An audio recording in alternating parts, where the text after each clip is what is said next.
நம்ம local people, சுற்றுலா பயணிகள் மற்றும் ஊடக நண்பர்கள் அனைவரையும் மனமாற வருக வரவேற்கிறேன். First and HO and AHO மற்றும் இதர பணியாளர்கள் ரொம்ப அற்புதமாக நம்மளோட மலர் கண்காட்சியை ஒருங்கிணைந்து எல்லோரும் செஞ்சு என்ஜாய் பண்ணிட்டு இருக்கிறது ரொம்ப மகிழ்ச்சியாக இருக்குது. அதனால் வந்து எங்களை இந்த இடத்துல கௌரவிக்கிற விதமாக மாவட்ட வனவலரை வர சொன்னாங்க. அவங்க ஒரு பிஸியான இடத்துல வர முடியல. அதனால் இப்போ பாருங்களேன், அங்கங்கே நிற்கிறவங்க டைகர்னு சொன்னோன்னே எல்லார் பார்வையும் என் பக்கத்து வருது. இவ்வளோ நேரம் கண்டுக்காமல் இருந்தவங்க புலி டைகர் அப்படின்னு சொன்னோன்னே எல்லாரும் அங்கேருந்து என்னை பார்க்க ஆரம்பிக்கிறாங்க. இப்போ நம்ம இருக்கக்கூடிய அந்த பார்க்குக்குள்ளே ஒரு டைகர் வந்துருச்சு அப்படின்னா அதை பெரிய பிரபலமாக பேசலாம். ஒரு திக் ஃபாரஸ்ட்குள்ளே இருக்கிறத ரீல்ஸ் போட்டு பயங்கர பிரபலமாக்கிட்டீங்க. அவங்க வீட்டில் அவங்க இருக்காங்க. அதை வந்து நம்ம மக்களுக்கு எல்லாத்துக்கும் தெரியப்படுத்தணும், பீதி அடைய வச்சுட்டோம்னு நினைக்கிறேன். அது வாடகை அது ஜாலியாக இருக்குது.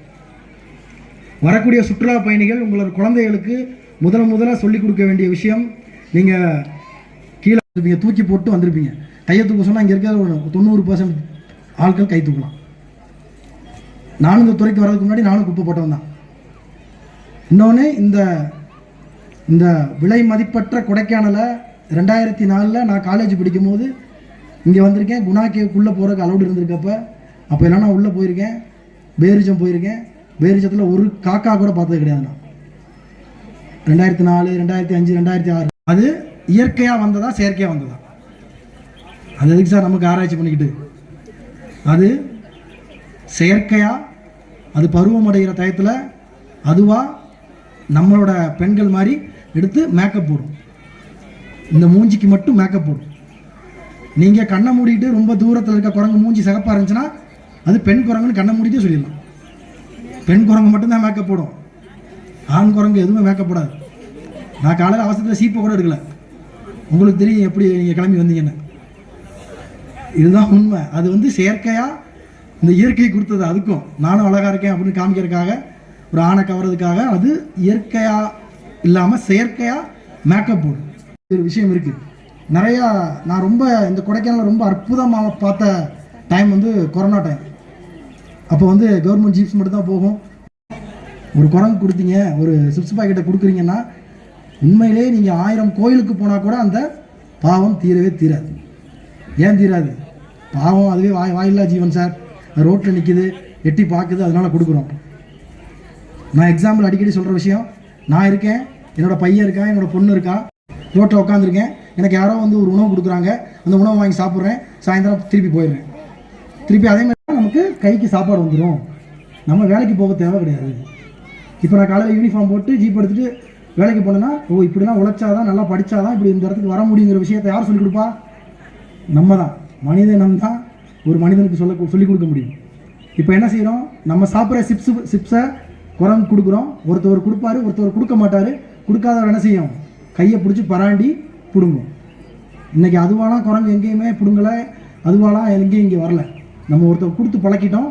இன்னொன்று, அதுங்க இயற்கையாகவே மரம் ஏறி பழம் பறித்து அந்த பழத்தை சாப்பிட்டு அதோட எச்சில் மூலியமாக, அதோட மலம் மூலியமாக போய் திருப்பி ஒரு செடி வளர்கிற பெரிய ஒரு சங்கிலி, ஒரு ப்ராசஸையே நம்ம ஸ்டாப் பண்ணுறோம். இன்றைக்கி எல்லாத்தையும் அது போட்டுச்சுன்னா சிப்ஸு தான் வளரும் போல. அதுக்கு மூட்டு வலி வந்துருச்சு, மரம் ஏற முடியல. ஒரு பெரிய ஒரு வாழ்க்கை சங்கிலியில் நம்மளோட அதாவது டைரெக்டாக இல்லாமல் இன்டைரக்டாக நமக்கு ஹெல்ப் பண்ணுறவங்கள ஒரு வாழ்வாதாரத்தை நமக்கு எடுத்துட்டோம். மனித இனம் எவ்வளோ ஒரு மோசமான இனம்ங்கிறத கொஞ்சம் கொஞ்சமாக பார்க்குறோம். இன்றைக்கி நாங்கள் நிறைய அவேர்னஸ் ப்ரோக்ராம் பண்ணுறோம், விழிப்புணர்வு கொடுக்குறோம். அதனால் நிறையா மக்கள் உண்மையிலே ரொம்ப நிறையா பேர் மாறியிருக்காங்க. கொடைக்கானல்ல நிறைய பேர் மாறியிருக்காங்க. அதனால் வந்து ரொம்ப மகிழ்ச்சி. மரம் ஏற விடாமல் அவங்க மூட்டு வலி வருது. சிப்ஸு சாப்பிட்ற எல்லாருக்கும் மூட்டு வலி வந்துடும். இப்போ நம்மளாம் சாப்பிட்றோம், அதெல்லாம் கால் வலிக்குது, கை வலிக்குன்னு சொல்கிறோம்ல. இப்போ வந்து குரங்குக்கும் அந்த மூட்டு வலியை கொடுத்துட்டோம். மூட்டு வலி கொடுக்குறதுனால அவங்களால மரம் ஏற முடியலை. இந்த மாதிரி நிறையா விஷயங்களை நம்ம தெரியாமல் பண்ணுறோம். இனி வரும் காலங்களில் நம்ம குழந்தைங்களுக்கு சொல்லிக் கொடுக்கணும். இப்போ நம்ம இப்போ இருக்கோம், ஒரு மதிகட்டான் சோலைன்னு ஒரு இடம் இருக்குல்ல, அந்த இடத்துல போய் சாயந்தரம் நின்றீங்கன்னா, இப்போ அமைதியாக இருக்கேன், எவ்வளோ சத்தம் கேட்குது பாருங்க. அங்கே போனீங்கன்னா ஒரு சத்தம் இருக்காது. மேலே வானத்தை பார்த்தீங்கன்னா அவ்வளவு நட்சத்திரங்கள் இருக்கும். கொடைக்கானல் அவ்வளோ சீக்கிரம் நட்சத்திரத்தை கொடைக்கானலில் மோஸ்ட்லி பார்க்கலாம். மதிகட்டான் சோலையில் நிறையா பார்க்கலாம். ஏன்னா அங்கே வந்து பொல்யூஷனே கிடையாது, ஏர் பொல்யூஷனே இல்லை, ஓப்பன் ஸ்கை, சூப்பராக தெரியும். இதே சென்னையில் போய் பார்க்க முடியுமா? அவ்வளோ அற்புதமான கொடைக்கானல் நம்ம வாழ்கிறோம். இந்த கொடைக்கானலை இங்கே வந்திருக்கக்கூடிய டூரிஸ்டும் சரி, மக்களும் சரி, இங்கே இருக்க இயற்கையாளர்களும் சரி, எல்லாரும் சேர்ந்து இதை நம்மளோட பேர குழந்தைகளுக்கு இதே மாதிரி அவங்க கையில் கொடுத்துட்டு போகணுங்கிறது தான் என்னோட பெரிய ஆசை. நான் 2004 பார்த்த கொடைக்கானல் இப்போ கொஞ்சம் மாறி இருக்குது. இன்னும் ரொம்ப மாற்றி கொடைக்கானல் இல்லாமல் ஆக்கிடக்கூடாதுங்கிறது நான் எங்கள் வனத்துறை சார்பாக, எங்களது மாவட்ட வன அலுவலர் சார்பாக இந்த இடத்துல உங்கள் எல்லாருக்கும் ஒரு பெரிய உங்களை சிரம் தாழ்ந்து ஒரு வேண்டுகோளாக வைக்கிறேன். ஒரு குப்பை கூட போட்டிங்கன்னா அந்த குப்பைகள் நம்ம குழந்தைங்களை இந்த கொடைக்கானலை காண விடாமல் ஆக்கிருங்கிறது மறுக்க முடியாத உண்மை. இவ்வளோ நேரம் ரொம்ப நேரம் பேசி நினைக்கிறேன். பிளே ஸ்டோர் மற்றும் ஆப் ஸ்டோரில் இருந்து பாலிமர் செயலியை QR கோடு மூலம் பதிவிறக்கம் செய்யுங்கள். செய்திகளை உடனுக்குடன் பெறுங்கள்.